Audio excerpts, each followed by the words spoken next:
Une musique douce résonnait dans l'élégante salle de bal, tandis que des lumières scintillantes se reflétaient sur les verres en cristal. Moi, Amélie Duval, je regardais tout avec un sourire forcé. La fête honorant mon héritage était un défilé de sourires et de salutations, mais la joie qui aurait dû apparaître sur mon visage semblait lointaine, comme un mirage. C'était la première fois que je me sentais aussi isolée parmi autant de gens. Certains étaient des collègues de travail, d'autres des amis de la famille, tous bougeant comme si le monde tournait autour de moi. Mais en fait, la seule chose qui tournait était mon esprit, coincé dans des pensées confuses sur ce que signifiait réellement cette fortune dont j'avais hérité. Amélie, chérie. Tu es magnifique. La voix de mon amie Camille est apparue à mes côtés comme un souffle de fraîcheur. Elle a toujours su égayer ma journée. Merci, Camille. Mais honnêtement, je ne me sens pas aussi radieux, avouai-je en regardant la coupe de champagne dans ma main. Regarde tout ça, c'est comme un rêve. Mais un rêve dont je ne sais pas si je veux me réveiller ou continuer à rêver. Camille fronça les sourcils, intriguée. Vous savez que votre grand-père a travaillé dur pour construire tout ça, n'est-ce pas? Il croyait que la fortune pouvait ouvrir des portes. Oui, mais à quel prix? J'ai regardé autour de moi, observant les visages qui m'entouraient. Tout le monde semblait si satisfait, si convaincu que la richesse était la seule chose qui comptait. Je ne veux pas être simplement l'héritier d'un héritage. Je veux que cet héritage signifie quelque chose. Tu as le temps, Amélie. Profiter de la fête, rencontrer les gens. Qui sait ce que l'avenir nous réserve? Elle sourit, mais je pouvais voir une pointe d'inquiétude dans ses yeux. Le temps a passé, et malgré les sourires et les conversations superficielles, je n'ai pu m'empêcher de me sentir déconnectée. La richesse dont j'avais hérité ressemblait à une armure qui m'isolait plutôt que de me protéger. En regardant les gens, j'ai réalisé que la plupart d'entre eux étaient plus intéressés par ce que je pouvais offrir que par qui j'étais réellement. Le poids de l'héritage commençait à devenir oppressant. Lorsque l'horloge a sonné minuit, j'ai décidé que j'avais besoin d'air frais. La fête continue à battre son plein, mais je me sens étouffée. Je sortis dans le jardin, où la brise nocturne me caressait le visage. Les étoiles brillaient de mille feux, un spectacle que j'ai rarement vu au milieu du chaos de la ville. Alors que je marchais le long du chemin de pierre, j'ai remarqué une silhouette penchée dans un coin, partiellement cachée par l'ombre de l'arbre. C'était une femme aux cheveux en bataille et aux vêtements en lambeaux. Mon cœur se serra quand je vis son air triste, mais en même temps, il y avait une force indomptable en sa présence. « Salut » dis-je avec hésitation. « Est-ce que tu vas bien ?» Elle m'a regardé avec méfiance, mais quelque chose dans son expression a commencé à changer. « Que veux-tu ? Je n'ai rien à offrir. Ce n'est pas pour ça que je suis ici. Je voulais juste savoir si tu avais besoin d'aide. » La sincérité de ma voix parut la surprendre. « Aide ? Qui veux-tu tromper ?» Elle rit, mais il n'y avait aucun humour dans son rire. « Personne ne se soucie des gens comme moi. Vous êtes riche. Je ne suis qu'une autre personne invisible. Ce n'est pas vrai. » Mon cœur battait fort. J'ai hérité d'une fortune ce soir. Mais je ne sais pas si cela veut dire quelque chose. Qu'est-ce que la richesse si nous ne pouvons pas l'utiliser pour nous entraider? La femme hésita et nos regards se croisèrent un instant. « Je m'appelle Louise, » dit-elle finalement. « Et toi, quel est ton nom? »« Amélie. C'est un plaisir de vous rencontrer, Louise. » Un silence planait entre nous, rempli de significations inexprimées. « Voulez-vous vraiment aider ?»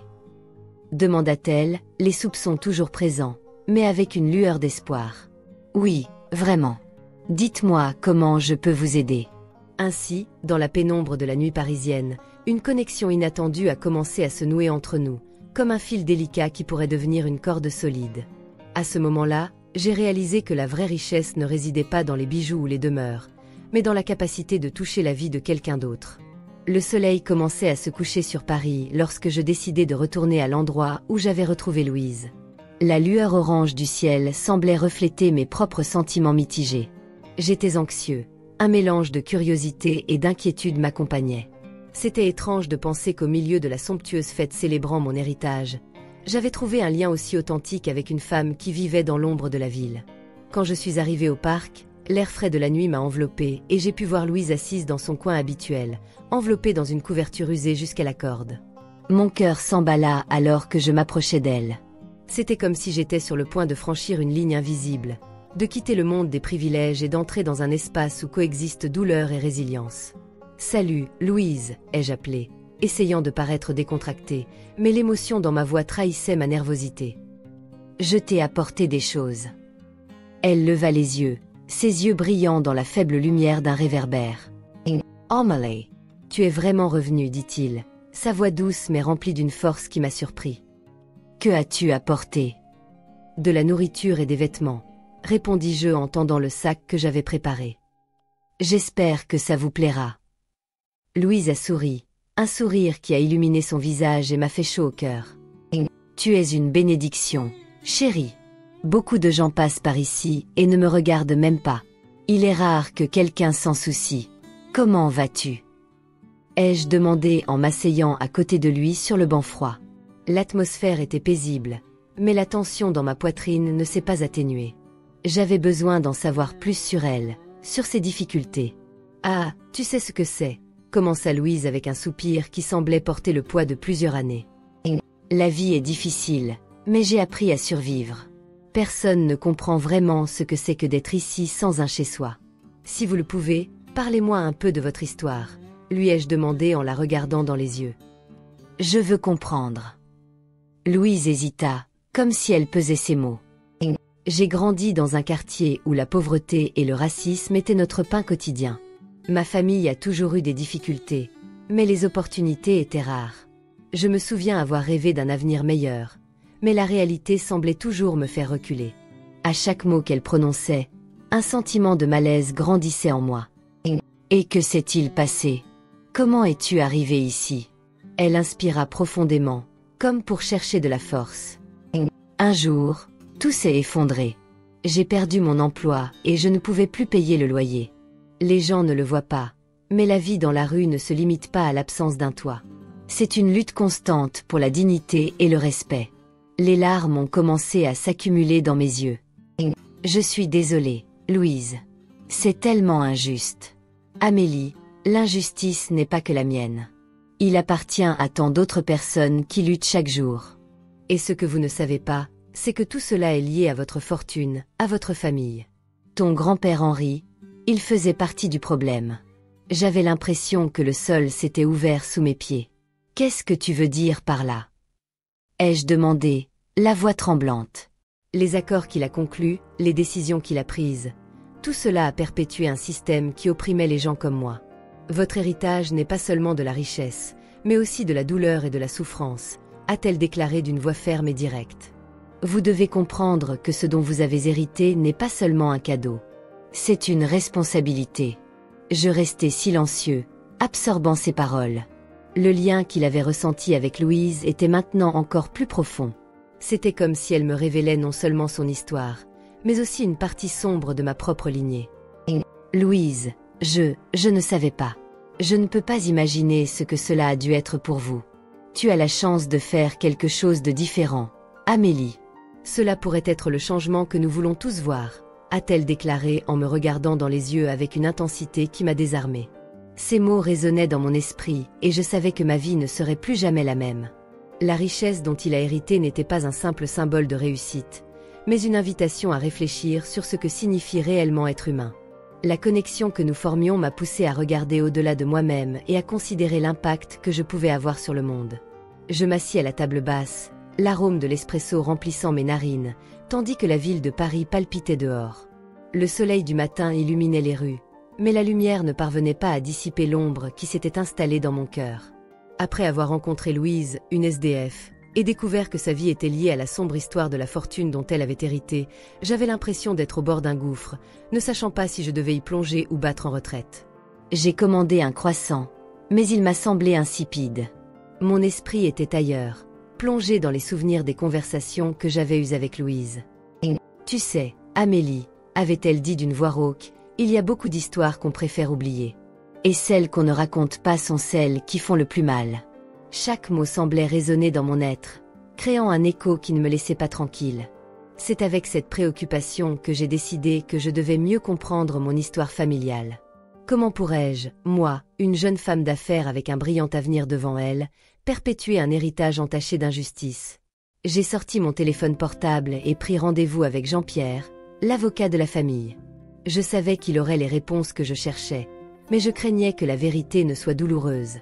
Quand je suis arrivée dans son bureau, un élégant salon des Champs-Élysées, l'ambiance était formelle, mais je sentais que quelque chose était sur le point de changer. Jean-Pierre m'a accueilli d'un signe de la main, son regard portant un poids.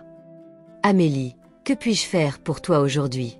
« Jean-Pierre, j'ai besoin d'en savoir plus sur l'histoire de la famille Duval, sur ce qu'a fait mon grand-père. » Ma voix était ferme, mais mon cœur battait à tout rompre. Il hésita, regardant par la fenêtre avant de se retourner vers moi. « Écoutez, vous savez que votre histoire familiale n'est pas tout à fait simple.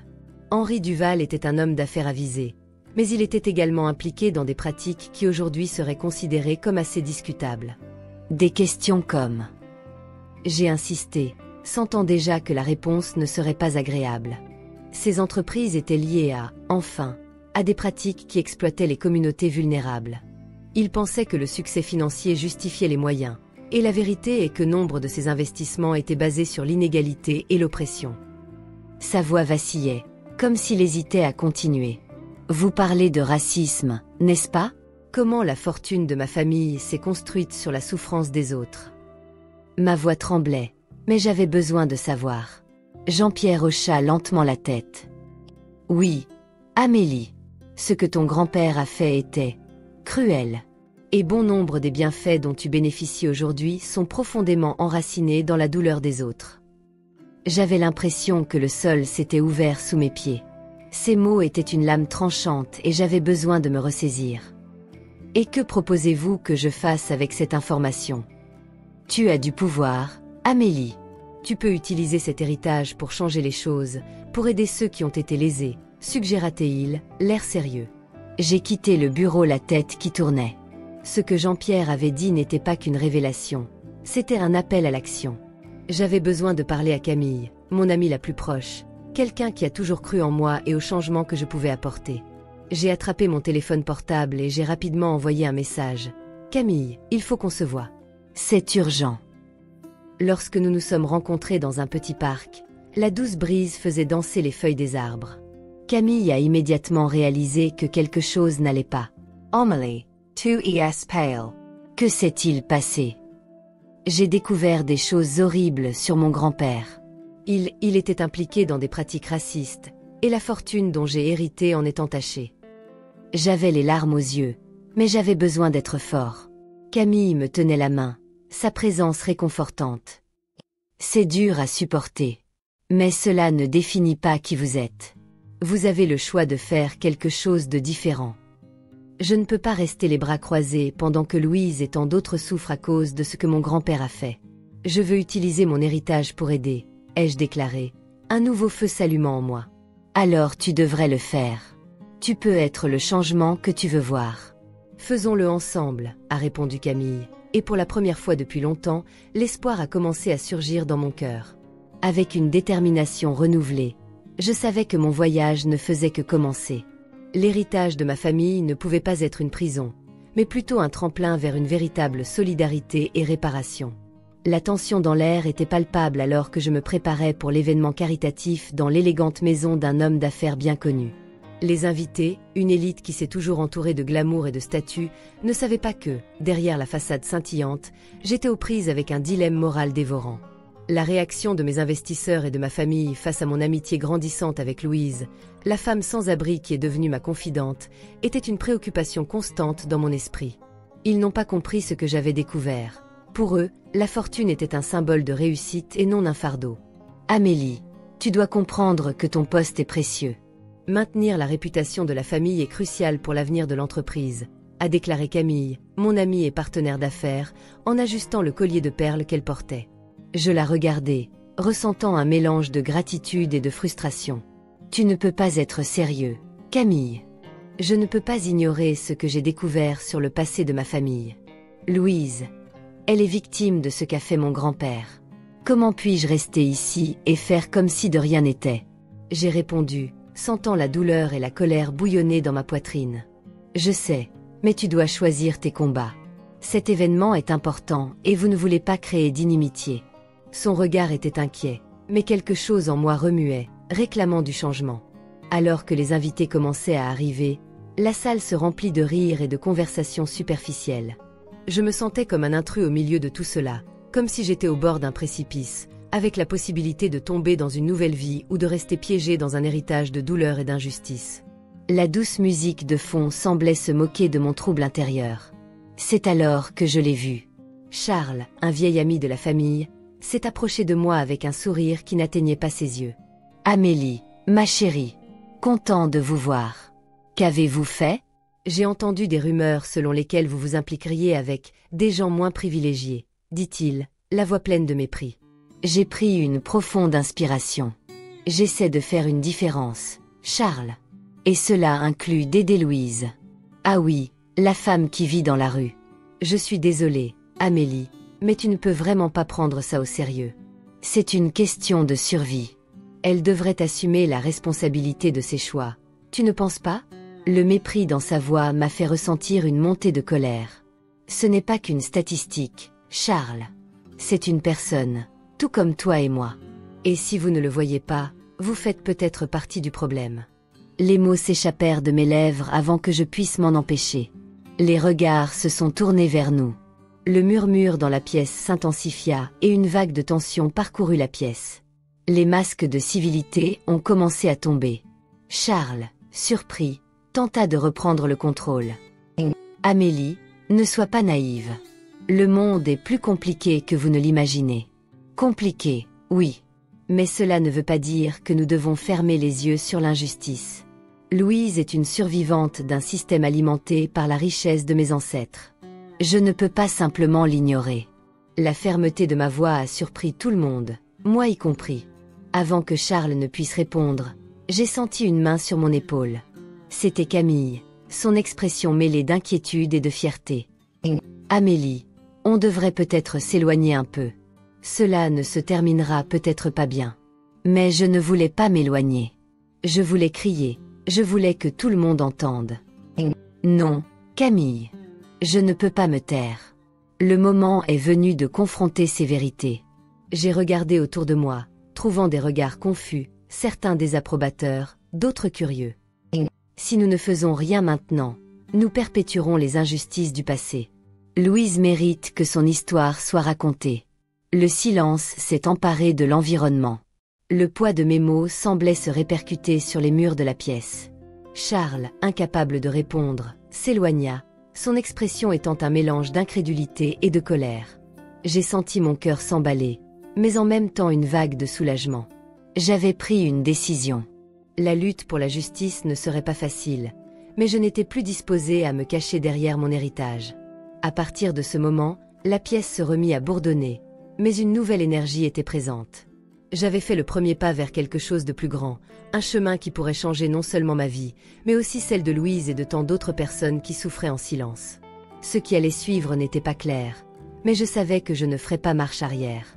La lumière du soleil filtrait à travers les fenêtres de mon bureau, illuminant le bureau rempli de documents que j'avais organisés pour la collecte de fonds. L'air était chargé d'attente et de nervosité. J'ai regardé le tableau sur le mur, avec une photo de ma grand-mère souriante, et j'ai réalisé que j'étais sur le point de faire quelque chose qui pourrait changer non seulement ma vie, mais aussi celle de nombreuses autres personnes. Louise m'avait raconté ses histoires, les marques de douleur et de lutte qu'elle portait. Je ne pouvais pas simplement l'ignorer. « Amélie, es-tu prête pour ça ?» a demandé Camille, interrompant mes pensées. Elle entra avec une tasse de café et un air inquiet. « Les gens réagiront, et toutes les réactions ne seront pas positives. »« Je sais, répondis-je, essayant de cacher l'insécurité dans ma voix. « Mais je ne peux pas rester assis. Louise et tant d'autres méritent plus qu'une simple journée de charité. Nous avons besoin d'un vrai changement. » Camille hocha la tête, même si l'inquiétude était toujours présente dans ses yeux. « Vous avez le soutien de nous tous, mais il est important que vous soyez préparés. Vous connaissez votre famille et votre nom sera ciblé. »« Je suis conscient, répondis-je, ressentant un élan de détermination. Mais je ne peux pas laisser cela m'arrêter. Si je ne le fais pas maintenant, quand le ferai-je ? La campagne était prévue pour le week-end suivant, et j'ai passé les jours suivants à tout organiser avec l'aide de Camille et de quelques amis. Louise est devenue une présence constante à mes côtés, et sa force m'a inspirée. Chaque fois que je la voyais, je pensais à ce qu'elle avait vécu et à ce que je pouvais faire pour l'aider à reconstruire sa vie. Enfin, le jour de la campagne arriva. Le lieu était décoré de photos de personnes en situation de vulnérabilité, des images qui capturaient l'essence de la lutte et de la résistance. Dès mon entrée dans la salle, le murmure des voix se tut et tous les regards se tournèrent vers moi. J'étais nerveux, mais le regard de Louise au premier rang m'a donné du courage. « Merci à tous d'être ici », ai-je commencé, ma voix ferme mais mon cœur battant la chamade. Aujourd'hui, nous ne nous contentons pas de récolter des fonds. Nous unissons nos voix en solidarité avec ceux qui ont été oubliés et opprimés. Nous devons reconnaître la vérité sur ce qu'est devenue notre société et comment nous pouvons la changer. Pendant que je parlais, j'ai vu des expressions confuses parmi les invités. Il y avait des membres de l'élite qui avaient bénéficié de l'héritage de ma famille, et je sentais le poids du jugement dans leurs yeux. Mais ils ne pouvaient pas reculer. Il fallait que je continue. Louise se lève et, avec un sourire timide, s'approche du micro. Je m'appelle Louise. Et souvent, les gens oublient que nous sommes plus que notre situation. Nous avons des histoires, des rêves et surtout de la dignité. Amélie a eu le courage de m'écouter, et j'espère que vous avez tous courage aussi. Les applaudissements ont commencé, d'abord hésitants, mais se sont vite transformés en clameurs de soutien. Mon cœur était rempli d'espoir, mais aussi d'appréhension. Je savais que tout le monde n'était pas satisfait de ce que je faisais. Mais ce qui m'inquiétait le plus, c'étaient les rumeurs qui commençaient à circuler. L'avocat de la famille, Jean-Pierre, m'avait contacté quelques jours auparavant pour tenter de me dissuader d'aller de l'avant. « Amélie, tu es sur le point d'ouvrir une boîte de Pandore. Cela ne va pas bien se terminer. »« Je ne vais pas m'arrêter, Jean-Pierre, » répondis-je, déterminé. « Les gens ont besoin de connaître la vérité. » Et ainsi, au fur et à mesure que la campagne avançait, les boycotts commencèrent. J'ai envoyé des messages à des amis et alliés, et beaucoup étaient fidèles. Mais d'autres sont restés à l'écart, craignant des représailles. Dans un moment de profonde réflexion, j'ai repensé à mon grand-père, Henri, et à tout ce qu'il avait fait. Louise m'a remis une vieille lettre qu'elle avait trouvée cachée dans un livre dans sa tente. Les mots manuscrits, d'une écriture tremblante, révélaient l'implication directe d'Henri dans un projet qui avait dévasté des vies. « Cette lettre est la preuve qu'il te fallait, Amélie », dit Louise avec un regard profond et sérieux. « Vous avez maintenant la possibilité de corriger ce qui a été fait. La décision est entre vos mains. » J'ai pris la lettre, sentant le poids de l'histoire entre mes mains. C'était la connexion dont j'avais besoin, non seulement pour comprendre le passé de ma famille, mais aussi pour façonner mon propre avenir. Alors, avec la force de Louise à mes côtés et la détermination qui grandissait dans mon cœur, j'ai décidé de ne pas reculer. Le combat pour la justice venait tout juste de commencer. La matinée de l'audience publique s'est déroulée dans un mélange de nervosité et de détermination. Les murs de l'auditorium résonnaient d'impatience et je sentais mon cœur battre à tout rompre à chaque pas que je faisais vers la scène. L'événement, qui était au départ une idée audacieuse, était désormais en train de devenir une réalité. J'avais rassemblé des alliés, des militants et des personnes qui, comme Louise, portaient les cicatrices des injustices passées. En attendant le début du spectacle, j'ai regardé le public. Il y avait des visages familiers, des amis et des supporters, mais aussi ceux qui représentaient l'élite parisienne que j'avais toujours connue. Le contraste était saisissant. Si certains étaient là pour entendre la vérité, d'autres semblaient prêts à défendre le statu quo. Le poids de l'héritage qu'ils portaient devenait de plus en plus évident. Il y avait en moi une responsabilité, un besoin de découvrir les secrets que ma famille cachait depuis si longtemps. « Louise, es-tu prête ?» ai-je demandé en me tournant vers la femme qui était devenue non seulement une amie, mais une source d'inspiration. Elle était à côté de moi, avec une expression sereine, mais ses yeux brillaient d'une intensité qui me donnait du courage. « Prêt ou pas, il faut que la vérité soit entendue, Amélie. »« Faisons-le ensemble, » répondit Louise, la voix ferme. Cette femme, qui vivait autrefois dans la rue, est désormais une militante puissante. Sa détermination m'a rappelé que la lutte pour la justice n'était pas seulement la mienne, c'était collectif. L'événement a commencé par la projection du documentaire réalisé avec tant de soin. Les images montraient la sombre histoire de l'entreprise de mon grand-père, Henri Duval, et les conséquences dévastatrices de ses actes sur de nombreuses vies. L'indignation a rempli le public et je pouvais sentir l'air lourd d'un mélange de choc et de colère. Serait-ce le moment où la vérité commencerait enfin à panser les blessures ouvertes ? Après la projection, Je me suis levée et j'ai marché jusqu'au centre de la scène. Un silence tendu flottait dans l'air. J'ai regardé la foule, essayant de trouver du soutien auprès de ceux qui croyaient en cette cause. Aujourd'hui, nous sommes ici non seulement pour révéler la vérité sur le passé de ma famille, mais aussi pour exiger justice. La fortune dont j'ai hérité n'est pas un symbole de réussite, mais un rappel des injustices qui ont perpétué les souffrances de nombreuses personnes. Un murmure d'approbation se répandit dans la pièce. L'adrénaline coulait dans mes veines. Je ne peux pas et je ne veux pas continuer à vivre avec cette tâche sur ma conscience. À partir d'aujourd'hui, l'héritage Duval servira à réparer ce qui a été détruit. Je fonderai une ONG dédiée à la promotion de l'égalité, de la justice et de la réparation. Les applaudissements et les cris de soutien ont résonné, mais en même temps, j'ai ressenti une présence familière dans le public. Jean-Pierre était là, son regard incisif fixé sur moi, comme pour m'intimider. Au fond, je savais qu'il était complice des mensonges qu'il perpétuait depuis des années. Avec un courage renouvelé, j'ai décidé qu'il était temps de l'affronter. « Jean-Pierre » ai-je appelé, ma voix résonnant avec une confiance que je ne savais pas avoir. Il se leva, surpris, et l'attention de la salle se tourna vers nous. « Vous savez aussi bien que moi que la fortune de ma famille a été bâtie sur le mensonge et l'oppression. Pourquoi n'avez-vous pas eu le courage de me le dire plus tôt ? Amélie, tu ne comprends pas, a-t-il commencé, mais je l'ai interrompu. Je ne comprends pas ? Je comprends très bien. Vous avez protégé la réputation de ma famille au lieu de chercher la vérité.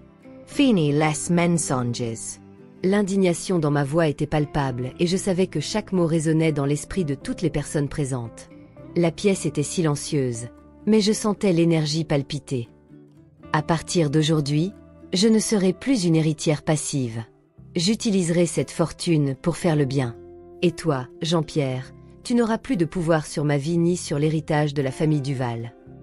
Applaudi par ceux qui m'accompagnaient, j'ai réalisé que le poids de l'héritage que je portais se transformait désormais en une opportunité de changement. Louise s'est approchée de moi en posant sa main sur mon épaule. « Tu as bien fait, Amélie. La vraie richesse réside dans la solidarité et la lutte pour la justice. » À ce moment-là, j'ai réalisé que le voyage ne faisait que commencer. J'étais prêt à relever les défis qui se présenteraient, non seulement au nom de Louise, mais de tous ceux qui avaient souffert face aux injustices que je m'engagerais désormais à corriger.